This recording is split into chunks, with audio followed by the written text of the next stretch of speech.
Efésios 5, a partir do versículo 14. E se você localizar este texto, já pode se colocar em pé, por favor.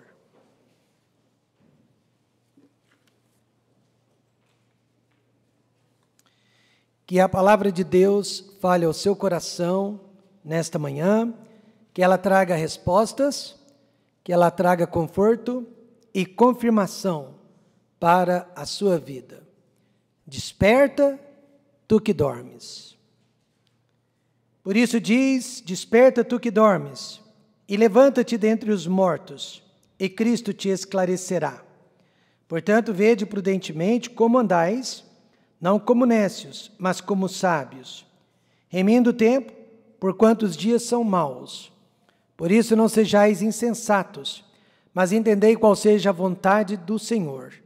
E não vos embriagueis com vinho, em que há dissolução, mas enchei-vos do Espírito, falando entre vós em salmos, e hinos, e cânticos espirituais, cantando e salmodiando ao Senhor no vosso coração, dando sempre graças por tudo a nosso Deus e Pai, em nome de nosso Senhor Jesus Cristo, sujeitando-vos uns aos outros no temor de Deus. E o povo de Deus diz, amém à palavra de Deus. Pai querido e glorioso, desperta-nos nesta manhã do nosso sono, desperta-nos de onde nós estamos, ó Deus, dormindo há muito tempo, levanta-nos, abençoa-nos, meu Pai, como seus filhos, não nos deixe ficar entre os mortos, mas entre os vivos, servindo a Deus com toda a nossa vida.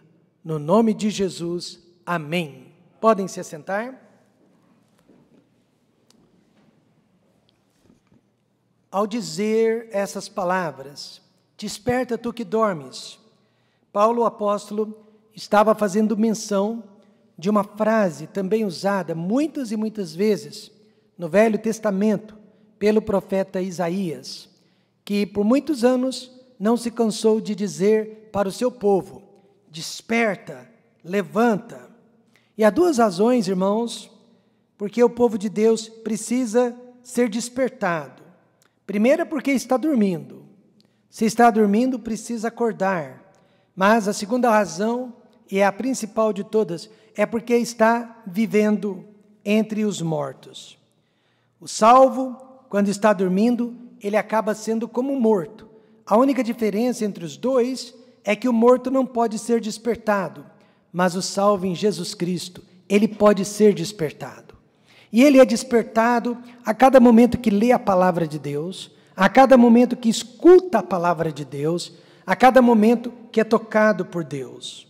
Os mortos, no entanto, são aquelas pessoas que fazem parte do nosso dia a dia e acabam nos influenciando, mas elas não são salvas, elas não estão falando por Deus, são nossos professores de escola, são nossos colegas de trabalho, são nossos vizinhos, são até nossos parentes que ainda não têm a Cristo. São, infelizmente, formadores de opinião e personagens de televisão. Alguns anos atrás, uma atriz de televisão muito famosa, cujo nome não precisa ser mencionado, ela fez uma personagem numa novela e esta personagem era rebelde e só usava minissaia, o mais curtinha possível. De repente, no Brasil, passou a ser moda, principalmente entre as mulheres mais jovens, usar aquele tipo de minissaia. Isso se chama peer pressure, pressão do grupo. E as pessoas acabam sendo influenciadas por outras pessoas que nada tem a ver com a vida delas. Mas elas acabam seguindo o exemplo daquelas pessoas. E é por isso que a palavra de Deus ensina que os mortos não deveriam influenciar a vida dos vivos. Amém, irmãos? Deveria ser o contrário. Os vivos deveriam influenciar a vida dos mortos, porque Jesus Cristo pode ressuscitá-los. Porque Jesus Cristo pode salvá-los e pode transformá-los. Veja o que Paulo disse no versículo 7.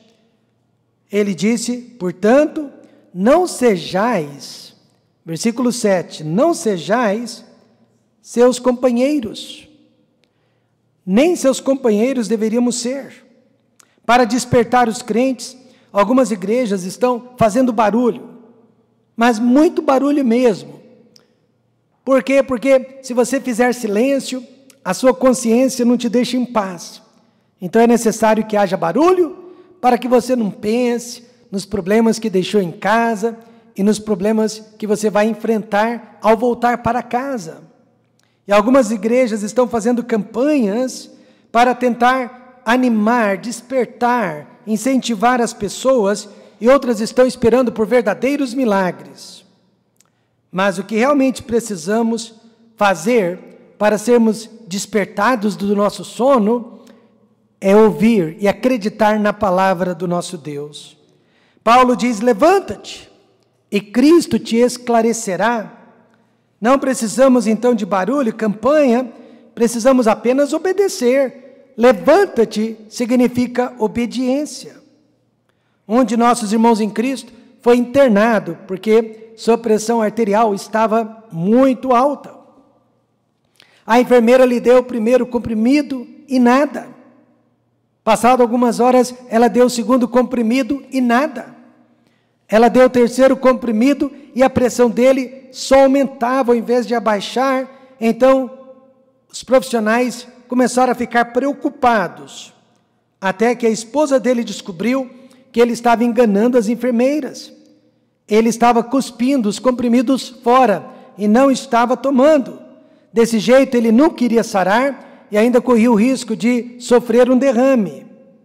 E assim também muitos chamados filhos de Deus estão fingindo tomar os remédios de Deus, mas não tomam. Estão dormindo, quase em coma, e mais se parecem com os mortos do que com os vivos, porque não estão realmente tomando posse dos remédios de Deus. Paulo fez uma grande promessa. Ele disse: levanta-te e Cristo te esclarecerá. E esclarecerá significa dará luz. Cristo dará luz. Muitos jovens estão perguntando: qual é a vontade de Deus para a minha vida? Muitos pais querem saber qual é a vontade de Deus para a vida de seus filhos. Levanta-te primeiro e Cristo te dará toda a luz que você precisa. Veja agora o versículo 17. Por isso, não sejais insensatos, mas entendei qual seja a vontade do Senhor. Então, meus irmãos, nesta manhã, de onde precisamos nos levantar? Onde nos encontramos? E de onde precisamos nos levantar? Este texto responde: em primeiro lugar, levanta-te do pecado, seja ele qual for. Hoje de manhã nós aprendemos no discipulado cristão que pecado é tudo aquilo que desagrada a Deus, que ofende a santidade do nosso Deus. Para você e para mim, existem pecadinhos, pecados e pecados enormes, mas pecado aos olhos de Deus é tudo aquilo que o desagrada. E Paulo cita alguns desses pecados. Mas a prostituição e toda a impureza ou avareza nem ainda se nomeia entre vós, como convém a santos. Deus nos considera santos, separados deste mundo para servi-lo. Quando eu era jovem, o meu pastor me perguntou por que os jovens da sua idade têm tanta dificuldade de entender qual seja a boa, perfeita e agradável vontade de Deus para a vida deles.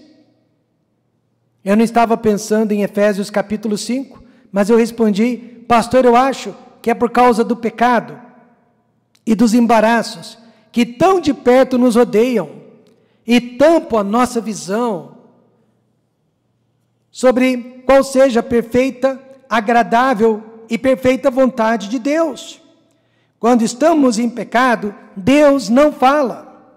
Mas quando levantamos do pecado, seja ele qual for, Deus fala, Deus esclarece. Durante o governo FHC, havia uma regra muito clara em relação aos movimentos sociais que invadiam terras. O governo havia estabelecido a regra que, se houvesse invasão, não haveria negociação. O governo não permitiria nenhum tipo de assentamento enquanto aquele grupo estivesse tomando posse de uma terra que não lhes pertencia. E assim também, meus irmãos, Deus não mostra a vontade dele, perfeita, agradável, se nós estamos assentados no pecado. Temos que sair primeiro daquele pecado para que Deus possa nos dar as suas instruções. Paulo lista vários tipos de pecados aqui. Graças a Deus, nós não somos culpados de todos eles, amém, irmãos? Mas talvez sejamos culpados de um ou mais pecados que Paulo está listando aqui. Primeiro ele fala sobre os pecados da carne, que são divididos em 3, prostituição, impureza e avareza. E a prostituição, nem preciso dizer, se refere a qualquer ato sexual ilícito, fora do casamento. Hebreus 13, versículo 4 diz: venerado seja entre todos o matrimônio, e o leito sem mácula. Porém, os que se dão à prostituição e aos adúlteros, Deus os julgará. Hoje em dia, existe o sexo virtual também, aquele que é praticado via internet, ou até mesmo através da televisão. As pessoas que se envolvem nesse tipo de situação, geralmente são pessoas depressivas, são pessoas angustiadas, e são pessoas muito inseguras. Mas Deus, no seu amor e na sua bondade, Ele diz: levanta-te deste pecado, e Cristo te esclarecerá. Deus não pode nos abençoar se estamos usando o nosso corpo, que é o templo do Espírito Santo, para qualquer tipo de prostituição. Ao contrário, o versículo 6 diz que Deus se ira contra esse tipo de pecado. Paulo também menciona a impureza, e a impureza é um passo antes da prostituição. Jesus disse: eu, porém, vos digo, que qualquer que atentar numa mulher para cobiçar, já em seu coração cometeu adultério com ela. E impureza, irmãos, é praticada de diversas formas. Qual foi a primeira reação do profeta Isaías, quando ele se deparou com o trono de Deus, com a presença do Altíssimo? A Bíblia diz que naquela hora ele gritou: ai de mim, estou perdido. E por que ele disse: ai de mim, estou perdido? Porque na presença de Deus ele reconheceu todas as suas impurezas. E ele mesmo disse: porque sou um homem de lábios impuros e habito no meio de um povo de impuros lábios. Então a impureza, ela faz parte do nosso coração, e ela faz parte do seu coração, e ela faz parte do ambiente onde nós nos reunimos, e nós estamos cheios de impureza. O problema deste mundo é que muitas coisas impuras tornaram-se tão habituais e tão normais que nós não nos incomodamos mais com elas. Um outro pecado que Paulo menciona é o da avareza. O pecado da avareza, muito comum, né? Entre os filhos de Deus, por que não? Significa desejo de ter mais e mais. O avarento é aquela pessoa que deixa de investir em outras pessoas e na obra de Deus para saciar todos os seus desejos, saciar todos os seus propósitos materiais. O problema deste mundo é que a maioria das pessoas vive para comer, ao invés de comer para viver. Ou seja, elas estão vivendo para adquirir cada vez mais e mais e mais, sem levar em conta que o que importa não é o que nós vamos deixar para trás, mas é o que nós vamos mandar para o céu. Uma família estava atravessando vários problemas físicos, espirituais e emocionais também. Havia brigas e contendas entre todos os membros daquela família. O pai veio falar comigo e por mais de uma hora eu apenas o ouvi. Eu não tinha nada para dizer, eu apenas fui um bom ouvinte. E durante aquela conversa, durante a narração daquele homem, ele mesmo foi falando e chegando a certas conclusões. E uma delas é que há muito tempo ele não dava mais o dízimo, não entregava mais as suas ofertas, e ele disse: eu tenho certeza que essa é uma das razões que nós estamos enfrentando tribulações e não estamos sendo abençoados. E depois de alguns dias, passou por mim e disse: pastor, está tudo resolvido. Ou seja, ele se levantou, daquele pecado, da avareza. E nesta manhã a palavra de Deus nos ensina: levanta-te da prostituição, levanta-te da impureza, levanta-te da avareza, e Cristo dará luz, Cristo mostrará o caminho, Cristo vai esclarecer os nossos pensamentos. O plano de Deus é perfeito, mas para conhecê-lo, precisamos nos levantar. Em segundo lugar, Paulo menciona os pecados da língua. Ele diz: nem torpezas, nem parvoíces, nem chocarrices, que não convém, mas antes ações de graças. Você sabia que o pecado da língua é o pecado mais destrutivo que existe no mundo? Não só dentro da igreja, mas no mundo. Eu nem suporto mais assistir aos telejornais, porque 99,9% do tempo é criticando. Quantos já perceberam isso? A função é criticar, criticar, criticar, difamar, espalhar rumores. Tem sido algo insuportável. E essa cultura da crítica tem se espalhado entre as igrejas, entre os amigos, entre as famílias. E nada destrói mais a vida do ser humano do que a sua própria língua ou a língua de outros. Tiago 3,6 diz: a língua também é um fogo, como mundo de iniquidade. A língua está posta entre os nossos membros e contamina todo o corpo, e inflama o curso da natureza, e é inflamada pelo inferno.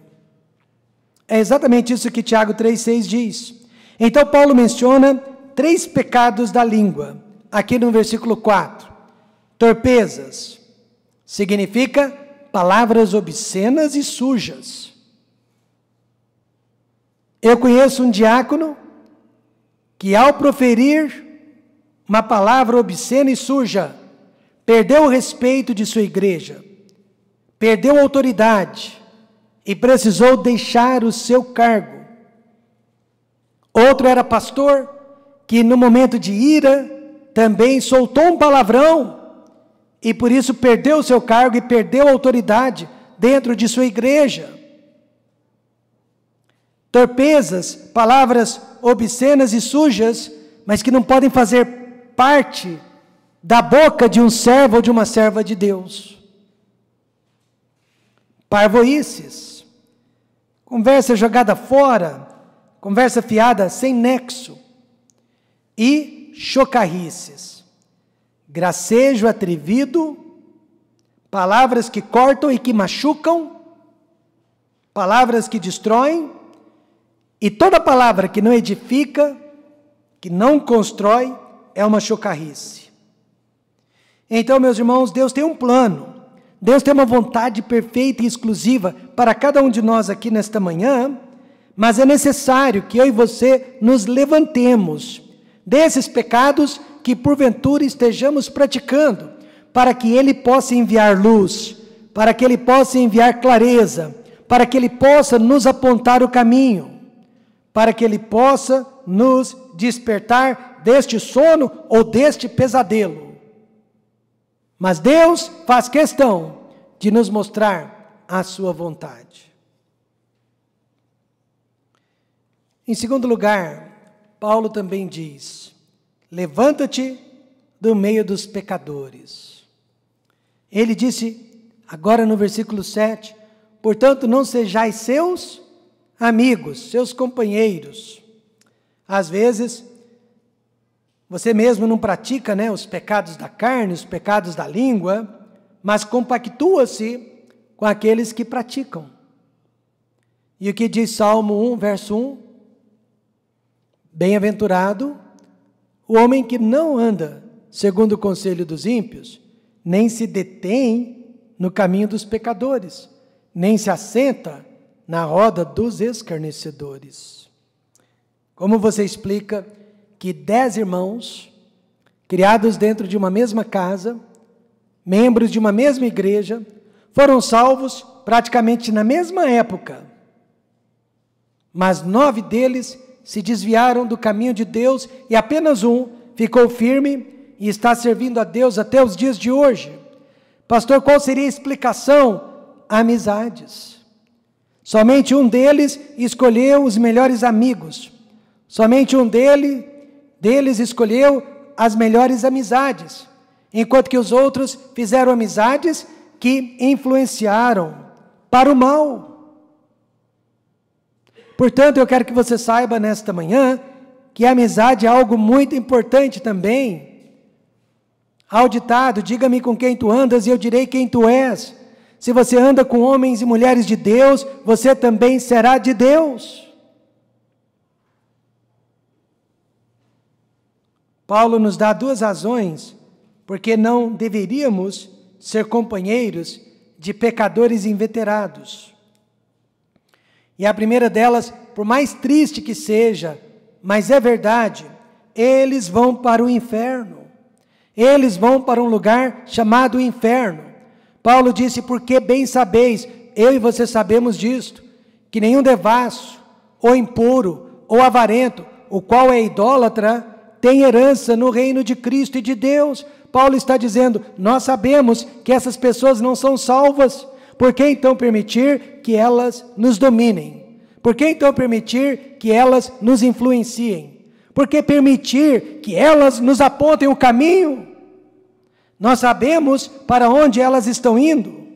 Então, nesta manhã, se você tem um amigo de trabalho, se você tem um colega de escola, se você tem um parente que seja, um vizinho, para quem você nunca falou de Cristo, nunca lhe deu sequer uma mensagem do Evangelho, talvez aquela pessoa possa realmente ser sua amiga, mas com certeza você não está sendo amigo dela, porque você sabe para onde ela está indo e não está fazendo nada a respeito.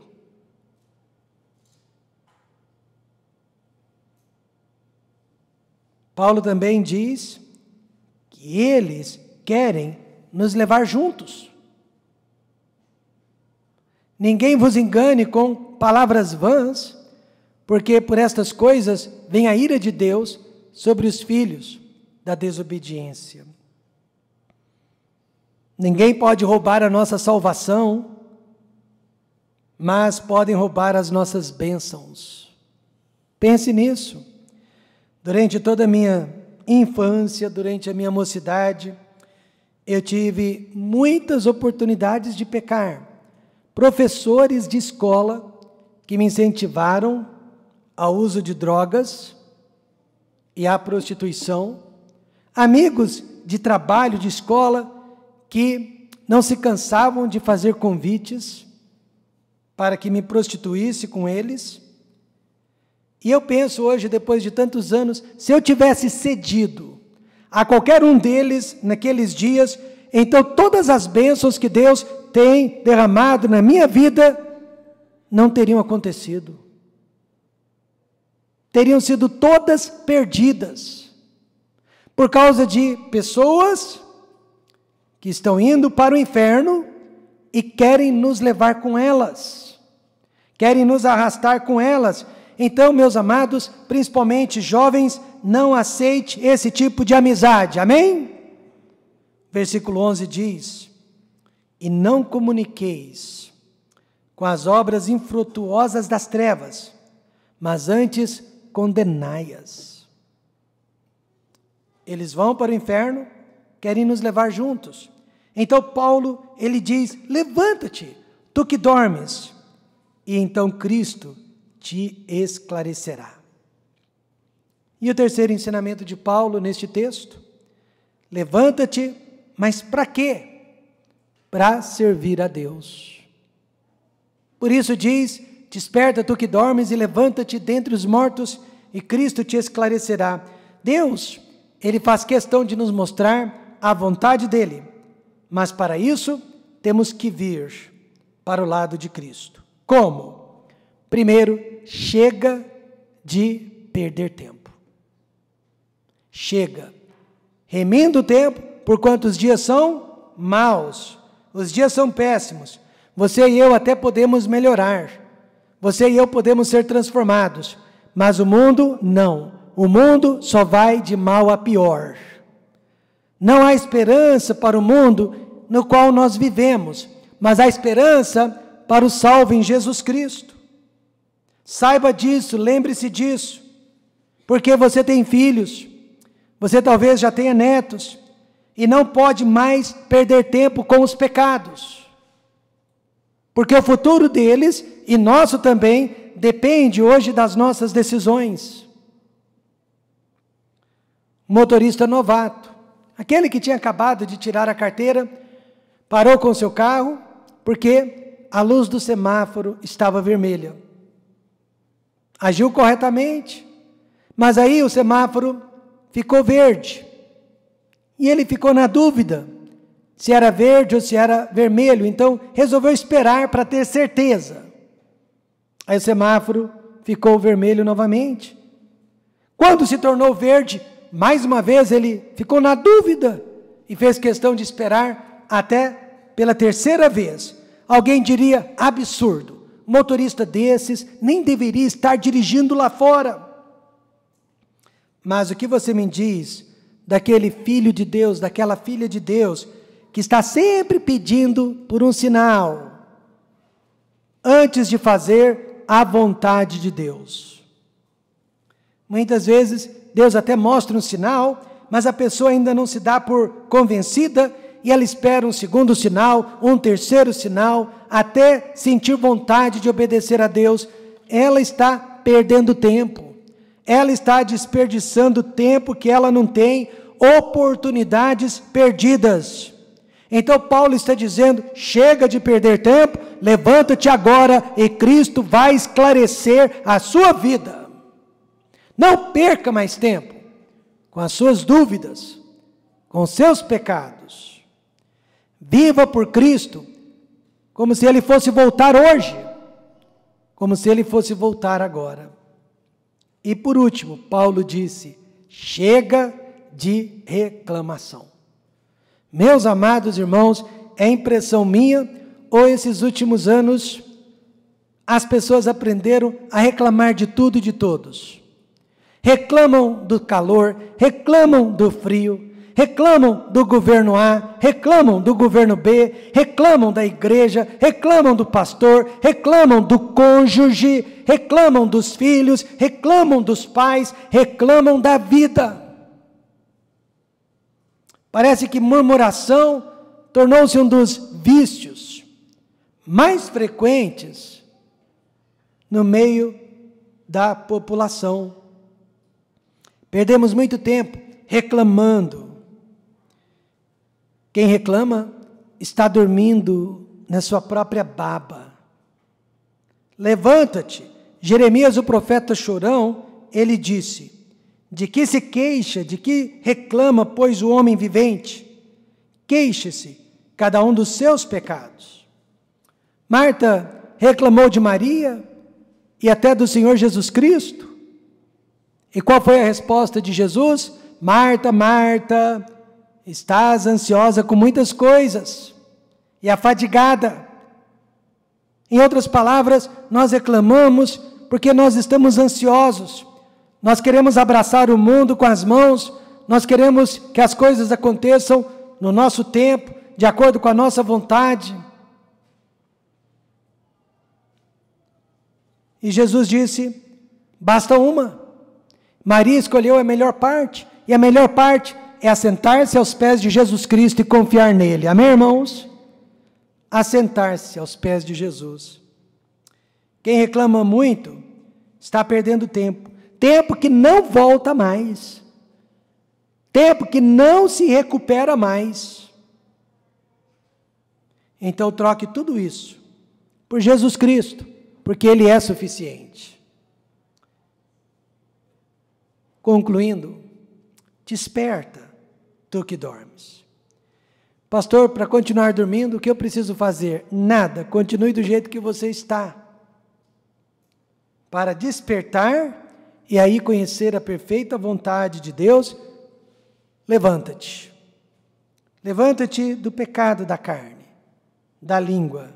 Levanta-te do meio dos pecadores que estão influenciando a sua vida. E levanta-te para um propósito: servir a Deus, andar com Deus, agradar a Deus. E o que vai acontecer? Cristo vai te esclarecer. Cristo vai clarear o seu caminho. E você saberá o que fazer da sua vida.